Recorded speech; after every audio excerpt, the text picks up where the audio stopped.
Buenas tardes a todas y a todos. Gracias por seguirnos una semana más en las charlas sobre las jornadas de formación de Izquierda Unida Exterior. Hoy vamos a hablar sobre la problemática de la vivienda. El tema concretamente es vivienda, construir, regular o expropiar, de que nos va a hablar nuestro compañero Jaime Martínez.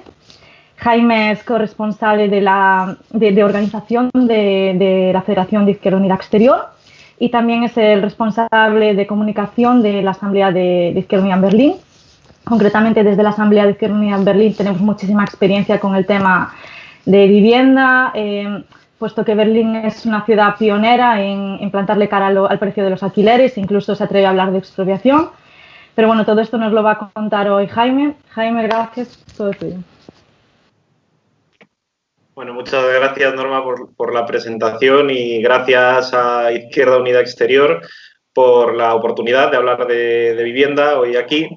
También felicitar a la Federación de Izquierda Unida Exterior porque hoy es el tercer aniversario desde que se fundó esta federación, desde que se reconstruyó, digamos, se reorganizaron todas las antiguas federaciones por países.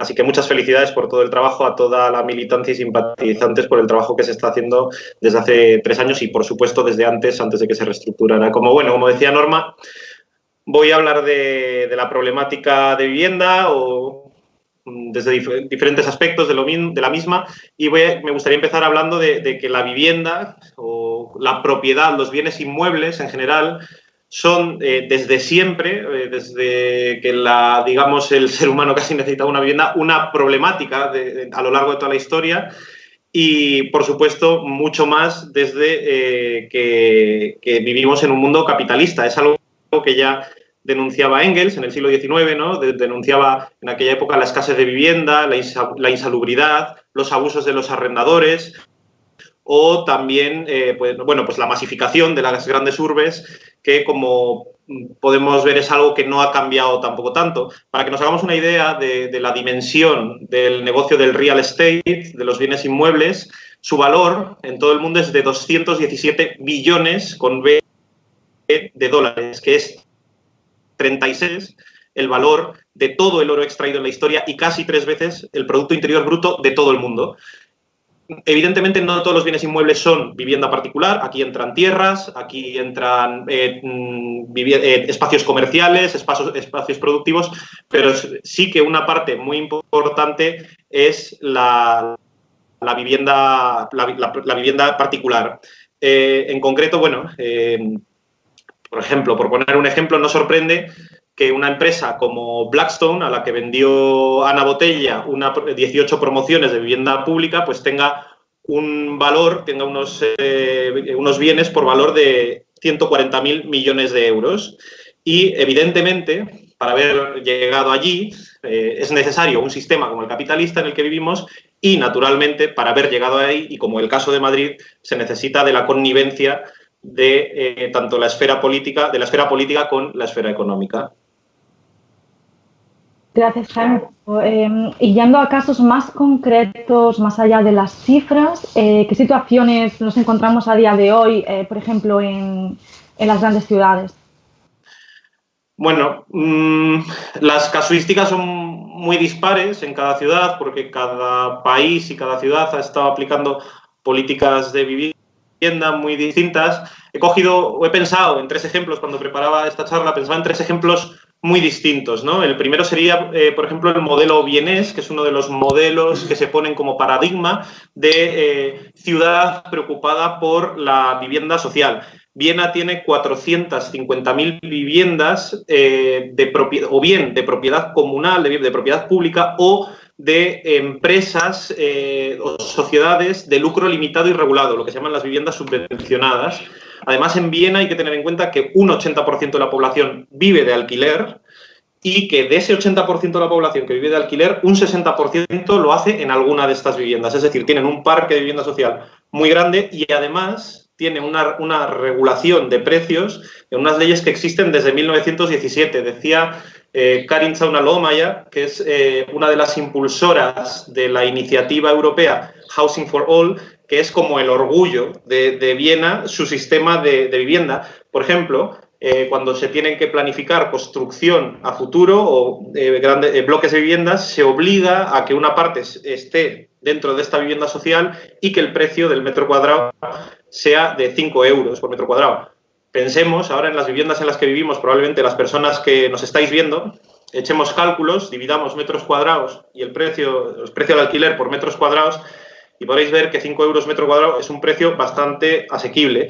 De hecho, una vivienda tipo, de las que se suelen poner en las comparaciones, que sería 70 metros cuadrados, 2 habitaciones, baño, cocina, salón, saldría por 350 euros metro cuadrado. Yo, por ejemplo, aquí en Berlín, no tengo problema en decirlo, el precio del metro cuadrado de mi piso está entre 9 y 10 euros, así que podemos ver la diferencia.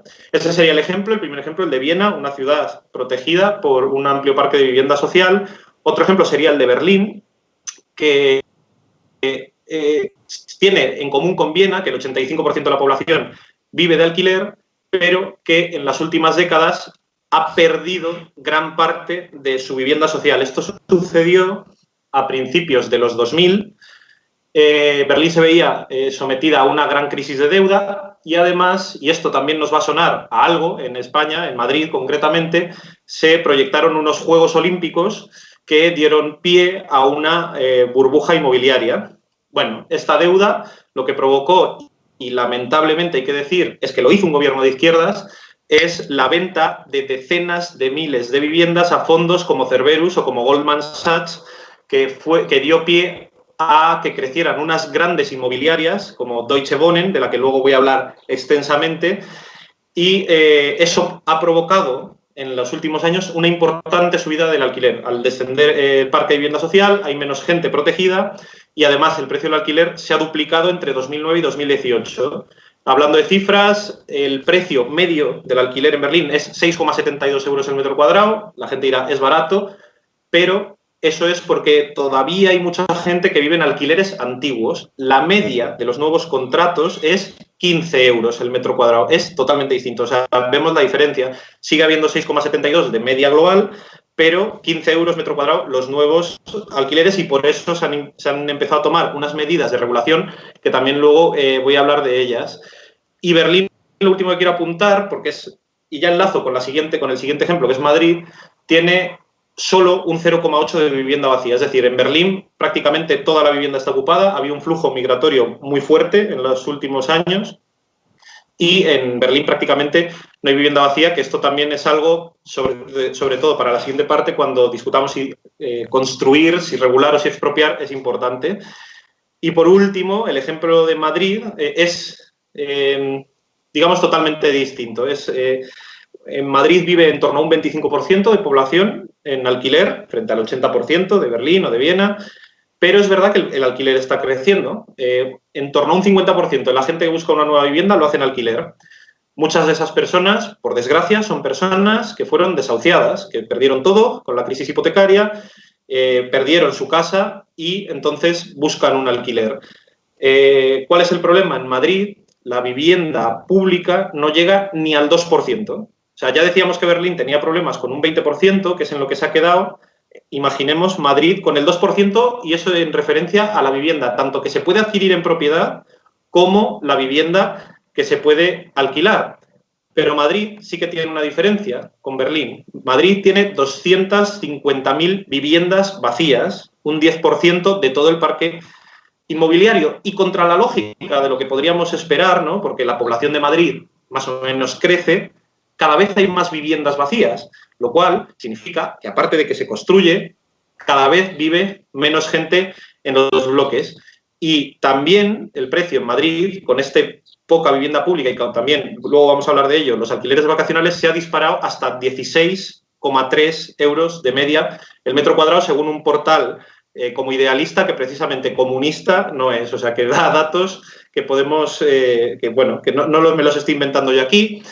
Sigue lejos de ciudades como París, donde está en torno a 25 euros el metro cuadrado, o Londres, que no he encontrado cifras muy exactas, variaban un poco, pero que rondaba los 40 euros el metro cuadrado.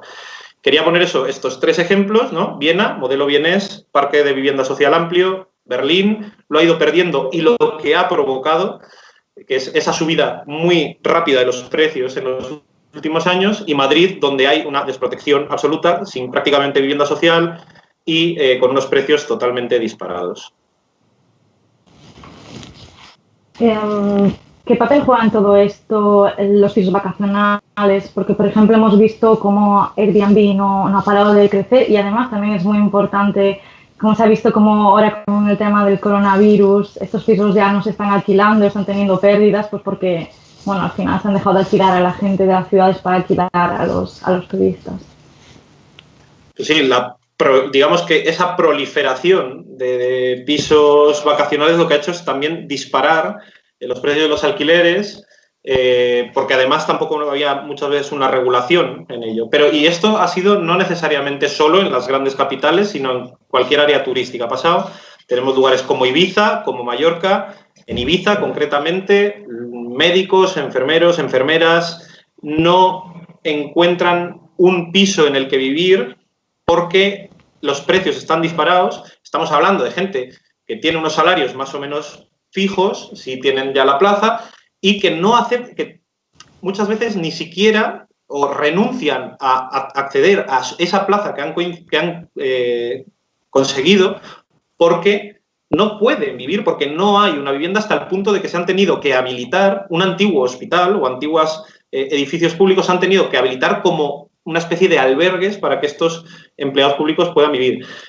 ¿Qué ha pasado, por ejemplo, en ciudades como Madrid o Barcelona? Que los pisos turísticos han invadido sobre todo los centros de las ciudades, expulsando a muchísima gente de sus casas.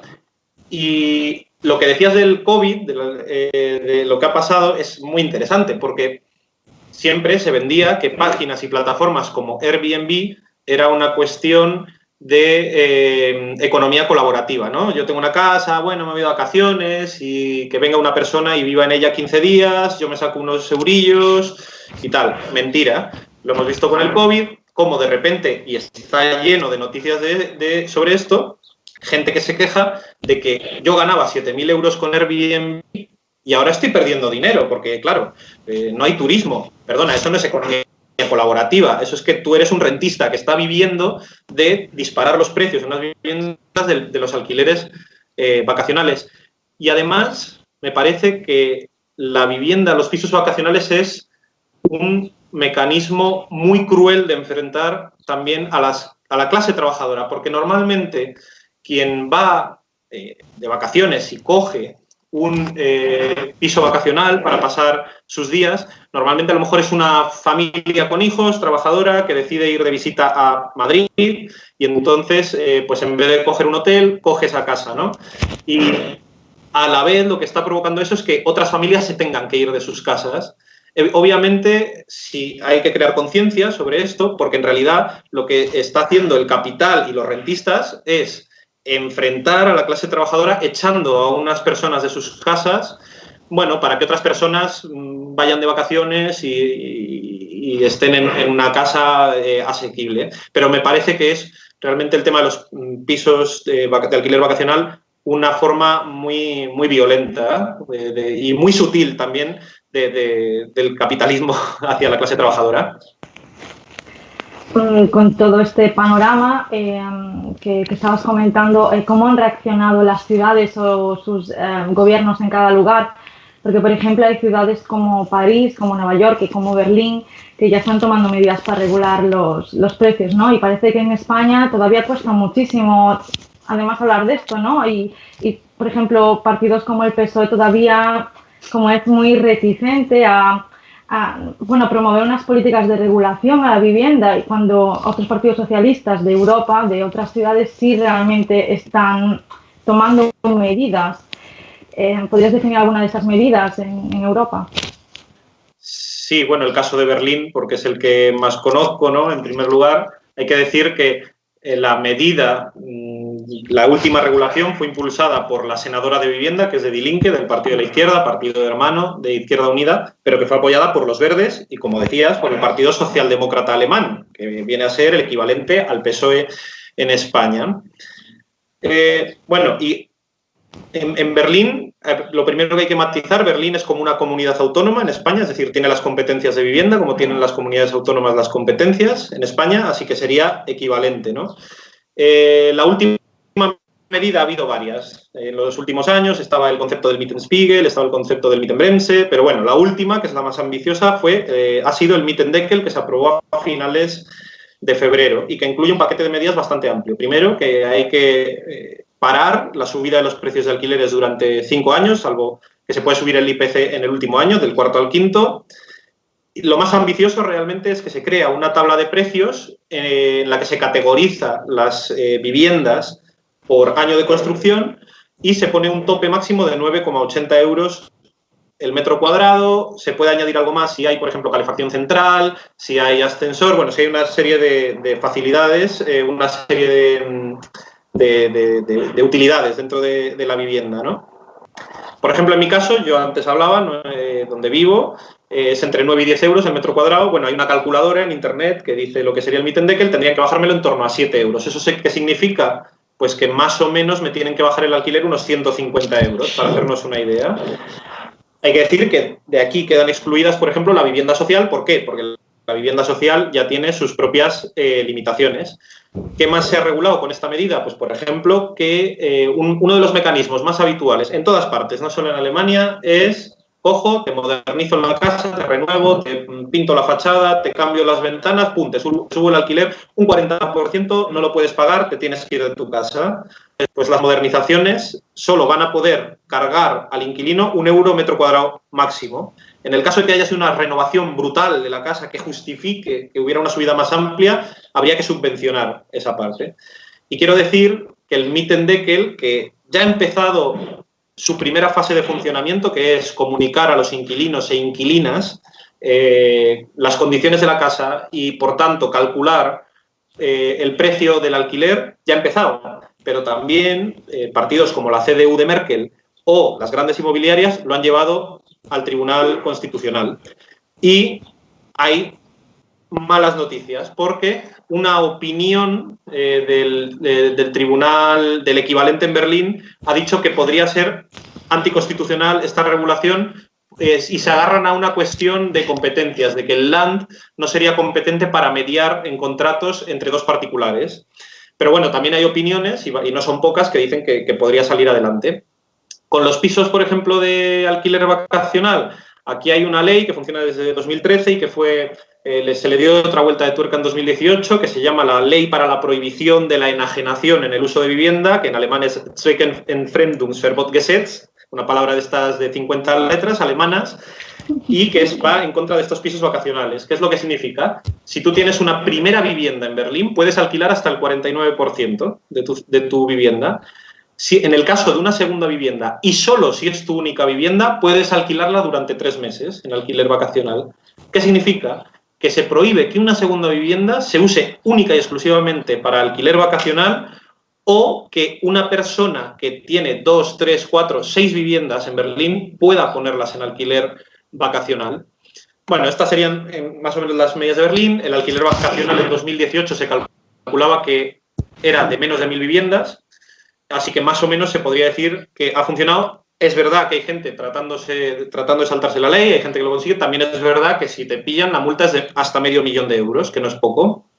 Otras regulaciones, este era el caso de Berlín, pero bueno, París, comentabas tú, Norma, entró en vigor una regulación en 2019, una categorización de precios por diferentes distritos y barrios de Berlín. Los nuevos contratos no pueden superar en un 20% unos precios que marcaban una tabla, y también se prohibía pisos de alquiler de primera vivienda usarlo como alquiler vacacional durante más de 120 días, y también se regulaba y se requerían unas autorizaciones expresas para, en el caso de segundas viviendas, que es lo que se ha hecho también en Barcelona, en Madrid o directamente en Palma de Mallorca, donde se introdujo una ley más severa que prohibía los pisos turísticos en viviendas plurifamiliares, que restringía, por tanto, a viviendas unifamiliares, pero que además limitaba esos pisos vacacionales a zonas muy concretas y previa licencia, es decir, una regulación de estos pisos vacacionales.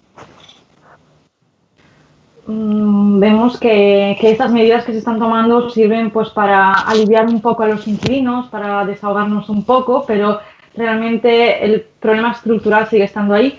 Y es cierto que se están tomando medidas o se quieren tomar más medidas, como por ejemplo hacer más vivienda social, que las regulaciones sean permanentes. También, por ejemplo, incluso se habla de expropiar, pero ¿cuáles crees que son las soluciones que se pueden tomar pues, para poner fin a la problemática de encontrar un piso, una vivienda asequible o incluso al fin del negocio de la vivienda? Pues aboliendo la propiedad privada, ¿no? Y que deje la vivienda de ser una mercancía. Bueno, eso sería una respuesta fácil, rápida y ya está. Y podría ser hasta el objetivo final.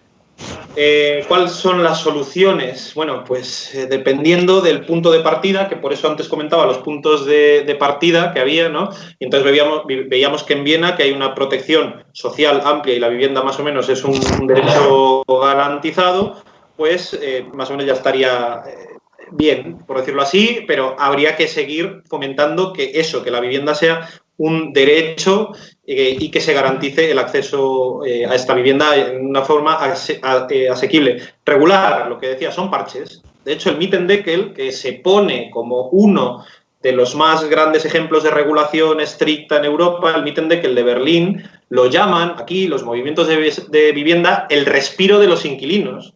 ¿Por qué? Porque se da un respiro durante 5 años, pero la estructura no cambia, no se ataca a esa estructura que, pues, con un cambio de gobierno, por ejemplo, o en un futuro, podría simplemente se quitan estas regulaciones y otra vez la vivienda es una mercancía y otra vez vuelve a haber problemas de acceso a la vivienda. Construir, ¿no? O sea, tenemos esto. Bueno, si regular solo es un parche, ¿qué se puede hacer? Bueno, pues construir vivienda social. Bueno, construir vivienda social no está mal, ¿no? En Viena funciona. Pero claro, ¿tiene sentido construir, por ejemplo, en Madrid, donde hay 250.000 viviendas vacías? Bueno, tiene sentido a lo mejor como un mecanismo de urgencia para dar alojamiento pues, a personas que están en la calle, combatir el sinhogarismo, etcétera. Pero realmente lo que hay que hacer en lugares como Madrid, en mi opinión, es expropiar. Y eso está garantizado por la Constitución. El artículo 128, que lo cita constantemente Alberto Garzón, es el que dice que toda la riqueza del país, en sus distintas formas y sea cual fuere su titularidad, está subordinada al interés general. Pero además, el artículo 33.3 dice que nadie podrá ser privado de sus bienes y derechos sino por causa justificada de utilidad pública o interés social mediante la correspondiente indemnización y de conformidad con las leyes. ¿Qué mayor utilidad pública o interés social es usar la vivienda para dar un techo a la gente que no lo tiene? Más claro el agua. Claro, entonces alguien te quiere decir, bueno, ya vienen aquí los comunistas a expropiarnos a esa persona pues que tenía una casa a su padre y la ha heredado. Bueno, de esto también hablaré luego, porque también hay que hablar de este tipo de propiedad. Pero bueno, por ejemplo, ¿qué tenemos en Madrid? Según un informe del INE, del Instituto Nacional de Estadística, en toda España hay 3,4 millones de viviendas vacías y un estudio como Acuña y Asociados, una consultora, dice que hay 1 millón de viviendas vacías en propiedad del Banco Malo, la Sareb, o en propiedad de bancos, muchos de ellos rescatados con dinero público y que además tienen terrenos en los que se podrían construir hasta 1,5 millones de nuevas viviendas. Por tanto, si muchas de esas viviendas están en manos de bancos que hemos rescatado y ellos dicen que no van a devolvernos ese rescate que entre todos y todas hemos pagado, que mejor que ese parque de vivienda se expropie y se ponga al servicio de un parque público que dé un techo a la gente que lo necesita, porque además el artículo 33,3 de la Constitución dice que hay que dar una indemnización por la expropiación. ¿Qué mejor indemnización que haberles pagado un rescate? Haberles pagado un rescate de decenas de miles de millones de euros que ahora nos lo devuelvan dando esas viviendas y teniendo un parque de vivienda pública que combata la precariedad en el acceso a la vivienda y el sinhogarismo. Pero hay un jardín mayor, antes decía, pequeños propietarios. También vamos a hablar de los pequeños propietarios. ¿Qué es lo que nos está pasando en el mundo rural? Y aquí cojo lo que decía Virginia Hernández, que estuvo aquí en los talleres de formación exterior, que es alcaldesa de un pueblo de 50 habitantes, pero que nos lo han comentado charlando con jóvenes del medio rural. Yo soy de Palencia, de Castilla y León, y ahí me lo han comentado los jóvenes. Pues que la España vaciada se está cayendo a cachos. Y se está cayendo a cachos muchas veces porque resulta que había una casa en propiedad del abuelo, el abuelo emigró a una ciudad, el hijo o la hija, bueno, ya la usaban solo para ir en verano y los nietos y nietas la heredaron ya ni pisan por el pueblo, son 10 o 15, es decir, y pagan un IBI que les supone nada, tienen ahí la propiedad del pueblo y se cae a cachos. No la quieren vender o no se ponen de acuerdo para venderla, de alquilar ni te cuento.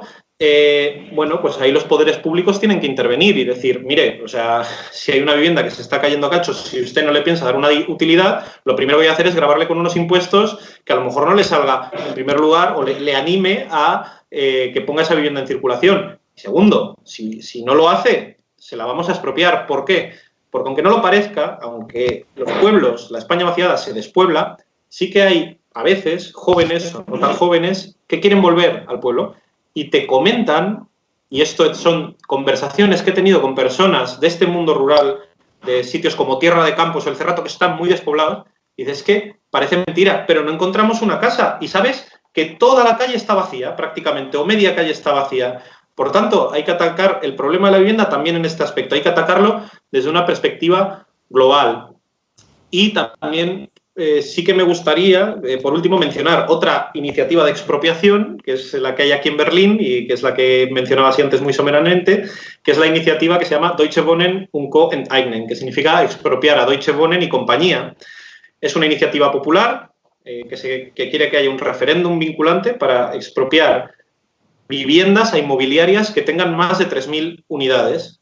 Es decir, 200.000 viviendas. Muchas de esas viviendas, como decía al principio, son viviendas que a principios de los 2000 se les había dado a fondos como Goldman Sachs para combatir y paliar la deuda. Bueno, ¿en qué punto está? Se han recogido ya 20.000 firmas para la primera fase. La segunda fase es una fase de validación constitucional. Hay bastantes opiniones a favor, así que es probable que salga adelante, y eso es porque en el artículo 15 de la Constitución alemana también se dice que la tierra, los recursos naturales y los medios de producción pueden ser transferidos a la propiedad común o a otra forma de servicio público con fines de socialización mediante una ley que regule la naturaleza y el alcance de la indemnización. Así que sí, se puede expropiar.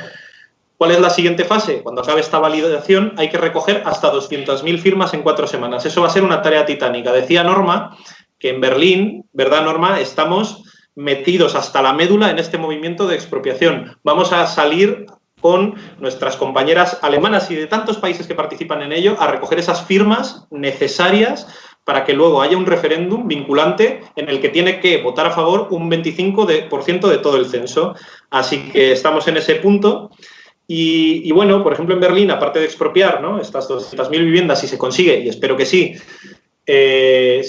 sí que es verdad que en Berlín hay un problema de falta de vivienda, ¿no? La vivienda vacía es solo un 0,8%.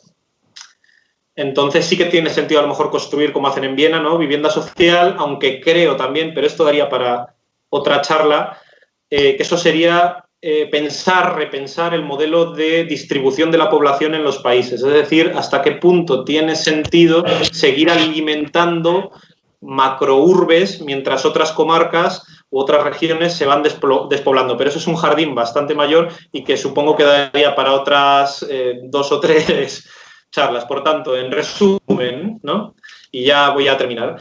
¿Regular? Sí, pero teniendo muy claro que es un parche. Regular es el respiro de los inquilinos, que dicen aquí. Expropiar, siempre, porque la vivienda tiene que pasar a gestión pública y de la forma más democrática posible, que los inquilinos e inquilinas tengan la voz y las herramientas, por ejemplo, para realizar y aprobar las reformas que les interesen, para protegerse de los ataques de los pisos vacacionales, para defenderse contra la especulación. Construir, sí, también es necesario, ¿no?, en ocasiones, como medida, bueno, porque hay una necesidad, porque los flujos de población han cambiado, porque antes vivían 5 personas en una casa y ahora hay muchas en las que vive solo una persona, con lo cual también se necesitan más viviendas, pero no podemos estar construyendo hasta el infinito porque se crearían de nuevo burbujas inmobiliarias. Y hay gente que aquí te puede decir, bueno, entonces lo que me preocupa es el empleo en construcción. ¿Quién protege a los trabajadores y trabajadoras de la construcción? Hay un trabajo muy importante, Izquierda Unida siempre además lo ha defendido, que es mejorar las habitabilidades y las eficiencias energéticas de nuestros barrios, fundamentalmente de las clases trabajadoras que tienen pobreza energética, porque son viviendas de los 60, porque entra el aire, y esto mucha gente lo sabrá, las ventanas dejan pasar aire por muchos sitios. Tenemos techos de uralita por miles de viviendas. Pues, por tanto, se puede dar empleo también en construcción a base de renovar vivienda y mejorar la habitabilidad, siempre y cuando, además, no tenga costes para inquilinos e inquilinas. Así que, bueno, ese sería el resumen. Muchas gracias, Jaime. Es muy interesante y además sí es verdad que, bueno, con todo el tema este de la vivienda, antes de que llegase la pandemia del coronavirus en Berlín, era el tema, ¿no? Era lo que movía, vamos, el principal tema político, ¿no? Que movía, y esperemos volver a recuperar la actividad una vez pase todo esto y se pueda ir a la normalidad. Voy a empezar con las preguntas que me están pasando, ¿vale? Empiezo con la primera, que es del compañero Luis Sanz, que dice: ¿cuál ha sido la relación entre la regulación del gobierno de Berlín y el movimiento de expropiación en la ciudad? ¿Se complementan? ¿Se complican la vida? ¿Cómo ves la combinación entre el movimiento social de combinación entre el movimiento social de vivienda y la actuación institucional? Bueno, pues es un tema muy interesante, el tema de la regulación y el del movimiento social, ¿no? Volcado, por ejemplo, en la expropiación, como de hecho con Einen. Es una relación, tiene que ser una relación complementaria. Aquí, el Partido Socialista, Socialdemócrata Alemán, incluso los verdes, o una parte de los verdes, no estaban convencidas de regular. Entonces, ¿qué dice? Die Linke, la izquierda, sí, y que es además quien tiene las competencias en vivienda, en el Land de Berlín. Eso, ¿qué es lo que se hizo? La senadora de vivienda presentó este proyecto. En los movimientos sociales sabían que había partidos que estaban dudando si sumarse, los otros partidos del gobierno, sobre todo el SPD, el Partido Socialdemócrata, pero también partes de los verdes. ¿Qué es lo que hizo el movimiento de inquilinos e inquilinas? Salir a la calle, decenas de miles de personas a la calle, presionar, además, cada semana con movimientos en diferentes barrios, autoorganizándose en cada barrio para defender sus derechos. ¿Qué pasó? Que sí, costó meses y una negociación entre los partidos de gobierno, pero al final el empujón y la fuerza en la calle hizo que esos partidos que estaban dudando, como el Partido Socialdemócrata, torcieran el brazo, y al final no es, por supuesto, el borrador inicial, pero es un borrador muy ambicioso también. ¿Qué en relación hay, por ejemplo, con el movimiento de expropiación? Había miedo, por una parte. ¿Por qué? Porque se dice, ahora se aprueba la regulación. Mucha de la gente que conseguimos movilizar, si le dicen que durante 5 años le congelan el alquiler y que además puede ser que incluso se lo bajen si viven en una vivienda que está por encima de las tablas fijadas, se desmovilice. Y ese es el miedo del movimiento de vivienda, que con una medida de regulación mucha gente se desmovilice. Por eso sí que intentan mantener una tensión constante para que eso no pase. ¿Qué es lo que puede pasar si el Tribunal Constitucional tumba la medida de regulación? Que el movimiento vecinal se multiplique por 5, porque a la gente ya le está llegando cartas diciendo te van a bajar el alquiler. Y entonces van a decir, sí, pero lo ha recurrido al Constitucional, la CDU y las grandes inmobiliarias. Bueno, ahí puede ser que el movimiento vecinal explote y vaya más. Si se aprueba la regulación y sigue adelante, lo que hay que hacer es mantener la tensión. Hay que decir, esto es un respiro, y ellos lo dicen siempre, es un respiro. Estamos tomando aire, vamos a aprovechar esa bocanada de aire para coger fuerzas y lanzarnos para adelante con el movimiento de expropiación. Gracias. De hecho, esto lo hablaba el otro día porque, claro, a mí me daba miedo, ¿no? La idea de que lo pudiesen tumbar en el Constitucional, y sin embargo otro compañero me decía, pero bueno, eso puede ser incluso positivo porque la reacción va a ser más... No, ya veremos, a ver qué pasa. La siguiente pregunta es de Nerea Fernández. Hola Jaime, muchísimas gracias por estar hoy con nosotras y con una charla tan instructiva como la vivienda. En Dublín tenemos una crisis de vivienda como nunca se había visto antes en el país, quitando los desahucios perpetuados por los británicos en su época. Y no pongo mis esperanzas en el gobierno irlandés actual. ¿Hay alguna medida o iniciativa a nivel europeo sobre vivienda pública donde poder unirnos como inquilinas? Muchas gracias. Sí, existe la iniciativa housingforall.eu, que es una iniciativa popular para aunar fuerzas de forma que en Europa, en la Unión Europea, se garantice el acceso a una vivienda digna.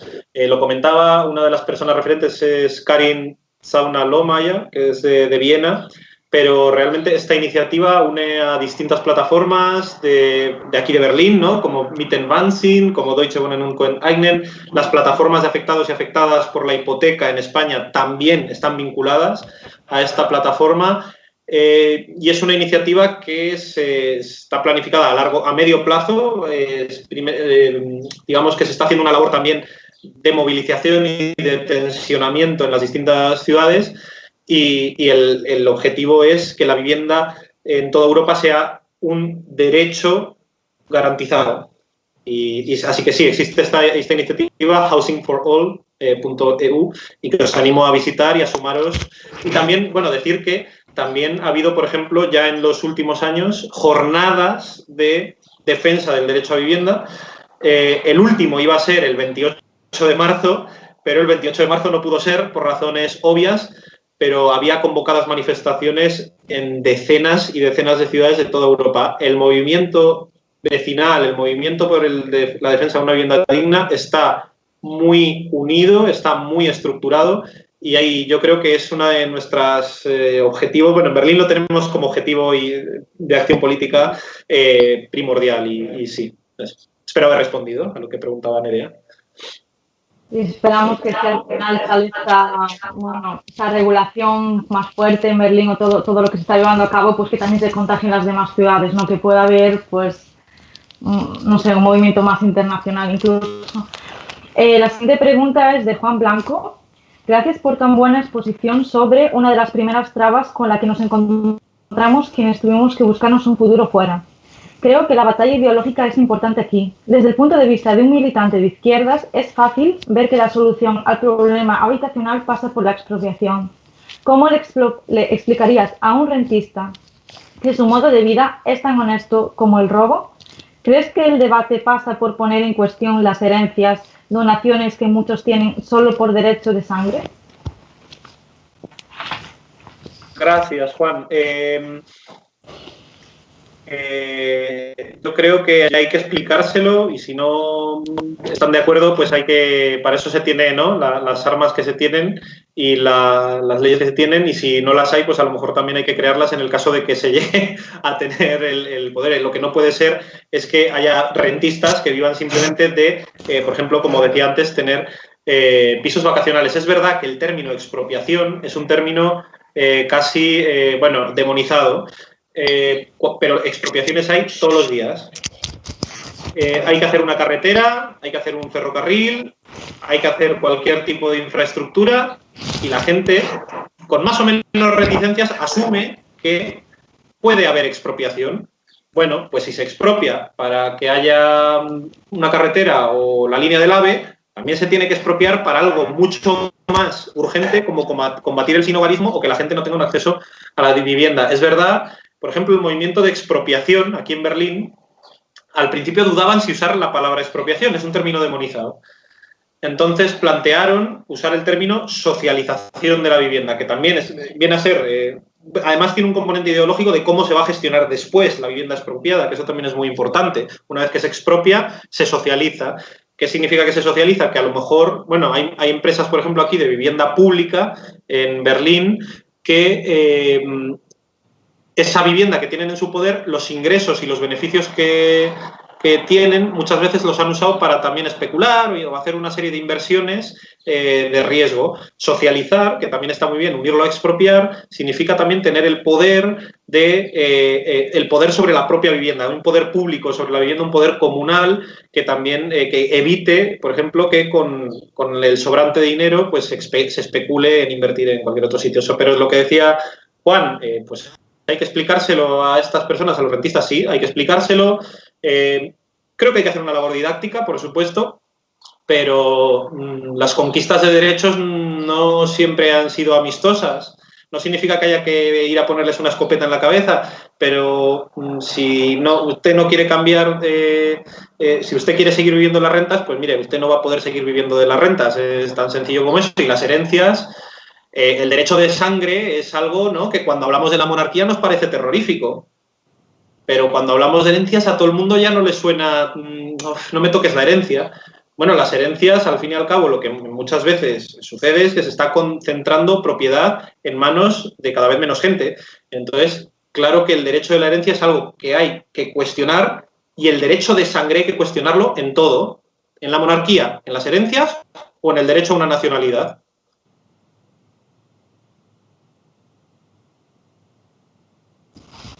Gracias, Jaime. Otra pregunta de David. ¿Tienes algunas experiencias sobre el tema de realquiler de pisos? ¿Existe algún tipo de regulación al respecto por donde resides o que conozcas en países europeos? ¿De qué manera crees que podemos trabajar a nivel europeo para visualizar y regular esta problemática? Los subalquileres o los realquileres en Berlín, en Alemania, son legales. Y conozco muchísima gente que vive en subalquiler o subarrendado, y la regulación en este sentido es prácticamente la selva. Entonces, la verdad es que el alquiler por habitaciones es algo de lo que, por ejemplo, sí que ha tirado los precios muy hacia arriba, ¿no? Porque, como digo, la regulación no es tan estricta, o prácticamente hay muy poquita regulación. Es verdad que creo que hay unos límites, la verdad es que ahora mismo los desconozco, pero los precios están muy por encima del alquiler normal, y bueno, solo hay que meterse en las páginas de españoles en Berlín, que Norma también conoce perfectamente, para ver que se alquilan habitaciones hasta por 500 euros, una habitación de 15 metros cuadrados y por más. O sea, es eso. También habría que regular, en mi opinión, habría que poner un tope a esos abusos de los alquileres por habitaciones relacionado con los subarriendos, ¿no? Sobre todo. También ahí se subarriendan unidades completas, pero bueno, creo que en mi opinión sí que habría que poner también una fuerte regulación a ese tipo de subarriendos que son en muchas ocasiones abusivos.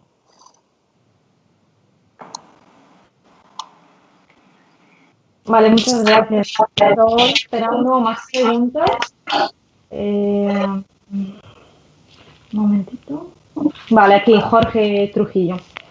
¿Qué fuerza existe y qué tan real es que se pueda expropiar en Alemania? ¿Tiene la izquierda esta fuerza cuando sigue ganando la derecha? ¿Y en España con Unidas Podemos en el gobierno? ¿Puedes repetir? Es que se me ha cortado un pelín. ¿Puedes repetir la parte de la mitad para el final? ¿Qué fuerza hay en Alemania y qué más? ¿Tiene la izquierda esta fuerza cuando sigue ganando la derecha? ¿Y en España con Unidas Podemos en el gobierno? En Alemania ya ha habido remunicipalización o reestatalización de vivienda. No se ha hecho en las condiciones ideales, porque se ha pagado un precio más cercano al precio de mercado que al llamado justiprecio, o precio de catastro de valor. Porque, bueno, la Constitución lo que sí que tiene que decir, lo que dice es que tiene que haber una indemnización. En el caso de España, como la indemnización, en mi opinión, por ejemplo, a los bancos ha sido el rescate bancario, no debería suceder lo mismo. En Alemania hay ya un contexto. En Berlín se han remunicipalizado, reestatalizado varios miles de viviendas ya. Obviamente el movimiento pro expropiación aspira a 200.000 viviendas, que es algo muy amplio. Es posible, obviamente, en un plazo medio. Nadie habla de que esto vaya a ser de hoy para mañana, se llega a un gobierno y se expropia. Esto requiere, primero, como decíamos antes, movimiento social tensionado, pero también iniciativas políticas que muchas veces son muy dificultosas, también por la legalidad, y que requieren mucho tiempo. ¿Qué fuerza en España? Bueno, en el programa de Izquierda Unida, por ejemplo, que estamos dentro de Unidas Podemos, sí que se habla, ¿no?, de que esas viviendas vacías, que no se ponen a disposición porque la gente quiere o especular con ellas, o los herederos no se ponen de acuerdo, por ejemplo, bueno, que sí que hay que grabarlas y luego a lo mejor hay que expropiarlas porque es un bien básico. Entonces, ¿qué fuerza puede hacer Unidas Podemos en el gobierno a día de hoy? creo que sería ya un gran avance si conseguimos mover la lógica del PSOE hacia una regulación estricta. Porque el PSOE, hay que decir que es que parece, o lo es, un partido liberal en este sentido. Hay regulaciones que han aprobado partidos liberales, incluso, o socialliberales en otros países. El PSOE parece que en esto es más papista que el Papa. Creo que el primer logro, la primera valla que hay que saltar es convencer al PSOE que hay que que tiene que hacer como el SPD en Berlín, favorecer una regulación fuerte y de ahí seguir caminando. Esto es una labor de muy a largo plazo. También es verdad que en Alemania se cuenta con un movimiento social mucho más potente porque, como decía antes, viven de alquiler el 80% de las personas en Berlín. En España eso durante la transición y entre el final de la dictadura y el principio de la transición, el capitalismo jugó muy bien sus cartas y dijo que todo el mundo sea propietario, intentando convencer a la clase trabajadora de que sus intereses eran los mismos que los de los rentistas. Y eso está metido muy profundo en la psique de la sociedad española. Por tanto, hay que empezar a mover la hegemonía, la hegemonía cultural en otra dirección, pero es verdad que digamos que lo ataron muy bien atado en ese sentido. Pero creo que la crisis hipotecaria fue el primer golpe a esas cosas asumidas que tenía la gente y hay que seguir trabajando en ello. Primera valla y primera cosa que hay que hacer como Unidas Podemos, convencer al PSOE, y creo que ya está en el programa de gobierno, si no me confundo, de que se necesita una regulación estricta. Vale, gracias, Jaime. Bueno, en Alemania vemos que como el movimiento por la expropiación de la Deutsche Wohnen Co. Pues ha surgido casi, no sé, de una forma muy rápida, con muchísima fuerza, ¿no? O sea, un movimiento que de ayer a hoy apareció y cada vez está ganando más terreno.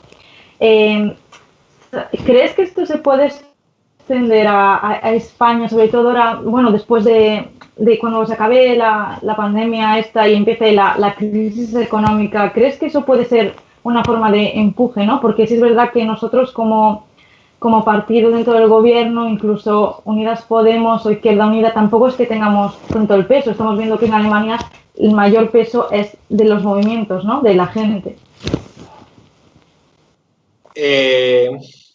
Si puede surgir en España un movimiento como similar al de Alemania. Bueno, como decía, justo recogiendo lo anterior, mucha gente en España es propietaria y eso hace que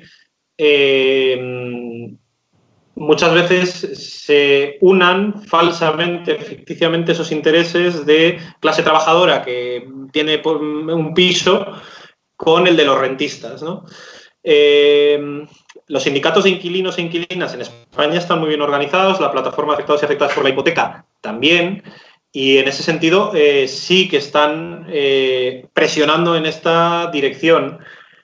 Yo creo que la crisis de la vivienda, si no se toman medidas, no se va a solucionar, va a estallar en cualquier momento. Con la precariedad laboral que hay en España, el problema no se va a solucionar porque no se hable en los medios, por ejemplo. Entonces, yo creo que si ahora no se toma una medida, por ejemplo, de regulación y la crisis se va agravando, las medidas, o lo que reclamen cada vez más inquilinos e inquilinas o plataformas, movimientos sociales, cada vez va a ser una intervención, en mi opinión, más directa y radical de ir a la raíz y a la estructura del problema. Y en ese sentido, yo creo que los sindicatos de inquilinas ya sí que hablan de, por ejemplo, no recuerdo a cuál de todos los movimientos inquilinos e inquilinas de España, lo leía el otro día, para combatir el sinhogarismo y teniendo en cuenta que con la crisis del coronavirus hay tantos pisos turísticos vacíos, ábranse esos pisos y den cobijo a las personas sin hogar, por ejemplo.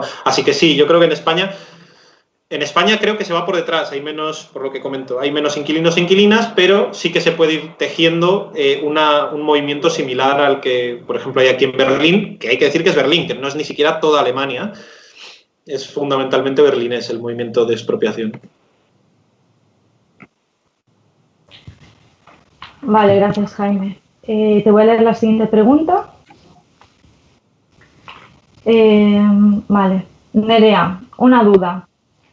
Últimamente se habla mucho sobre el impuesto de sucesiones y la derecha está muy a favor de derogar este impuesto.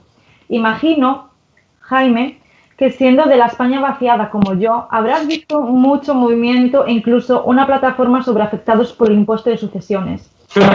¿Nos puedes Sí. contar cómo funciona este impuesto y cómo la extrema derecha se está haciendo eco sacando provecho?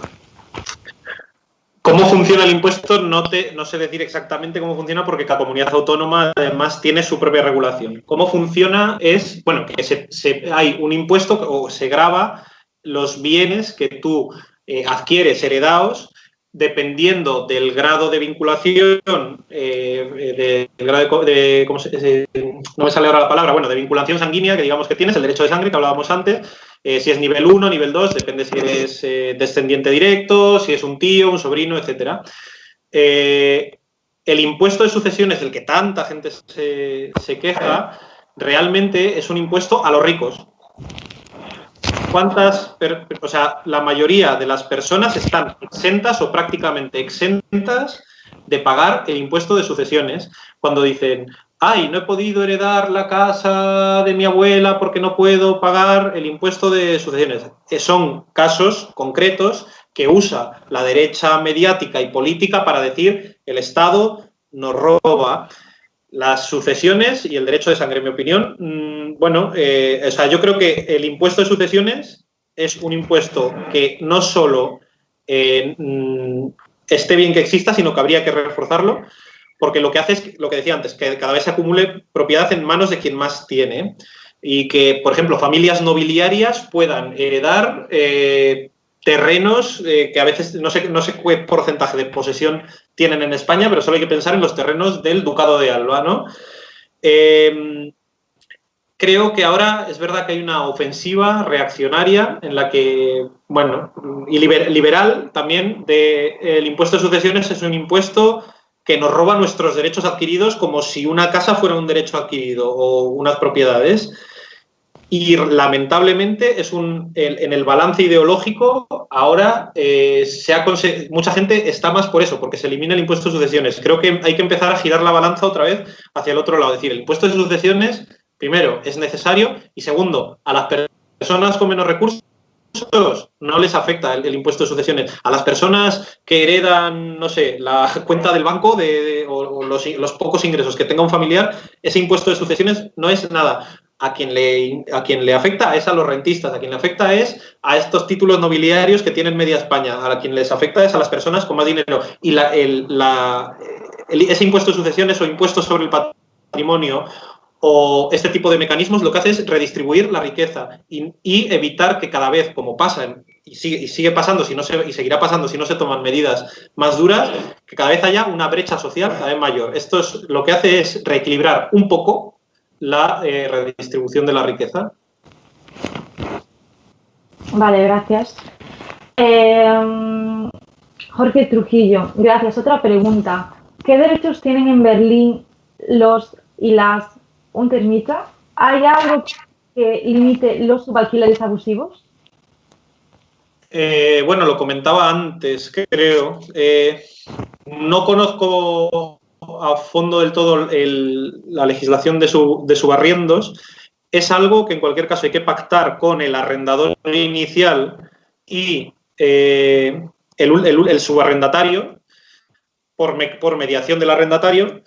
Y en ese sentido, bueno, es un mecanismo de control. ¿Qué derechos tienen? Derechos, dejando precios al lado, derechos, por ejemplo, de anmeldarse, que es un término que usamos aquí en Alemania, que es tener el derecho a estar censado en los ayuntamientos, es un derecho. Vemos cientos de ofertas, en españoles en Berlín, por decir un caso, o en otros grupos españoles, donde se dice, este subarriendo no da derecho al censo. Eso es ilegal, hay que denunciarlo. Y es verdad que cada vez en estos grupos más gente lo denuncia.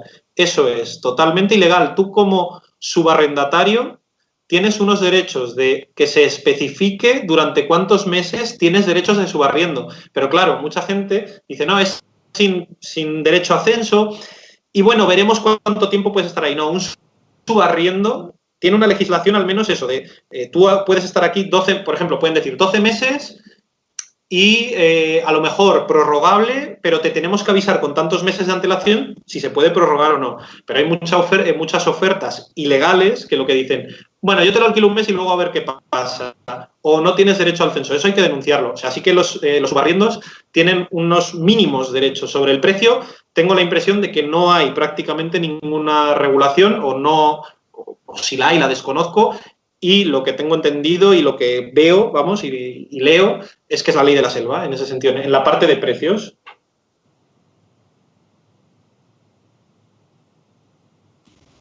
Vale, muchas gracias. Pues vamos a ver otra pregunta de David. Desde tu experiencia, ¿ves algún tipo de relación o diferenciación sociocultural entre países que tienen mayoritariamente regímenes de alquiler como Alemania o Suecia, otros con regímenes de propiedad mayoritarios como España? ¿Crees que las brechas sociales pueden disminuir impulsando y facilitando los regímenes de alquiler?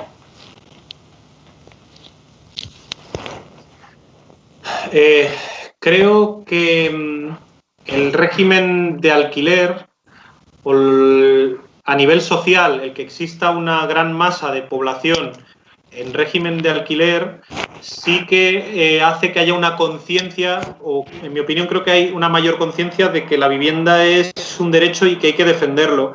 Por lo que decía antes, que en el momento en el que una persona se convierte en propietaria puede tener la tentación de vincular o dejar que le vinculen sus intereses a los intereses del capital, a los intereses de los propietarios, no como esa persona que a lo mejor tiene una vivienda, sino de los propietarios que tienen 15. De hecho, y esto lo hemos hablado también aquí en Berlín, en la Asamblea, cuando se hablaba del Mietendeckel, de la regulación de los alquileres, decía, jope, pero imagínate que hay un señor o una familia que se había comprado una casa para invertir, que eso ya de por sí tiene lo suyo, pero bueno, que han comprado una casa para invertir, les ha costado cientos de miles de euros y como ahora les ponen una regulación del alquiler, pues es que a lo mejor se arruinan, porque claro, su hipoteca es mayor que lo que les permiten alquilarlo. Y dices, bueno, pues en primer lugar, a lo mejor no compres una vivienda como mercancía, solo primero, pero segundo, esos casos son los casos que usan los grandes propietarios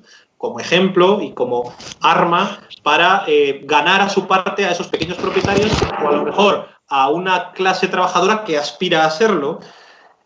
En España, claro, es que hay muchas personas que tienen vivienda en propiedad. Entonces, muchas personas pueden sentir empatía sobre esas noticias que hemos leído de, yo tenía un piso en Airbnb y antes me sacaba o 2 pisos o 3 en Airbnb, me sacaba mis 2.000 euritos y ahora estoy perdiendo 500 entre impuestos y no sé qué. Pues eso, sí, en los países en los que se vive de alquiler, el riesgo de que esa empatía que usa el capital para dividir a la clase trabajadora es menor.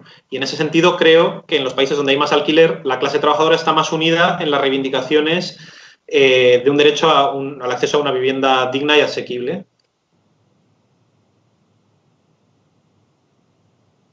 Creo que tienes el micro apagado, Norma. Sí, vale, muchas gracias. No sé qué me pasó ahí con el micro, de verdad. Pues vamos a ir cerrando aquí, ¿vale? No tenemos más preguntas y se nos van a hacer ya a las 8. Muchísimas gracias, Jaime. No sé si quieres decir algo, alguna conclusión de todo esto. Nada, la conclusión es que hay que defender los derechos básicos como la vivienda, que tenemos que salir a la calle, que el movimiento social es muy importante. Perdón, no te quería interrumpir, pero son justo las 8, así que vamos a aplaudir por más. Aunque aquí en Alemania no se aplaude, aplaudimos por todas nuestras compañeras y compañeros que están allí dando la cara en primera línea. Pues muchísimas gracias a todos. Sí, lo que decía, nada, que bueno, que hay que salir a defender, que el derecho a la vivienda es una de las luchas, creo que a día de hoy más potentes y además con mucha carga ideológica, que tenemos que insertarnos en ella y ser muy activos en esa defensa de la vivienda digna, y que hay que perder el miedo a usar palabras como expropiar. Ya digo, aquí el movimiento a la vivienda lo tenía, ese miedo, y ahora está en todos los periódicos la palabra expropiar, porque lo han puesto en la agenda. Hay que perder el miedo. A veces nos da miedo usar términos demonizados por el qué dirán. hay que perder ese miedo a usar la palabra expropiar. Hay que expropiar, hay que decirlo más, ¿no? Que sería como el símil de aquella canción, que ahora no recuerdo quién era. Bueno, nada, eso, solo quería decir eso.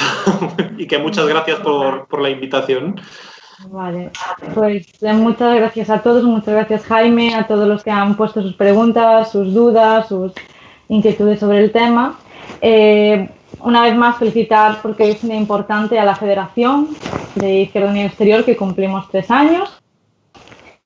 Muchísimas gracias a todos los compañeros y compañeras que están al pie del cañón para ayudarnos con todos los problemas que tenemos en el exterior, que no son pocos. Y bueno, quería hacer un anuncio. La semana que viene seguimos con las jornadas de formación. Esta vez hablará Guillermo Fernández, que es un politólogo especialista en extrema derecha. Hablará sobre memoria histórica, concretamente sobre extrema derecha. Y nada, muchísimas gracias a todas y nos vemos la siguiente semana.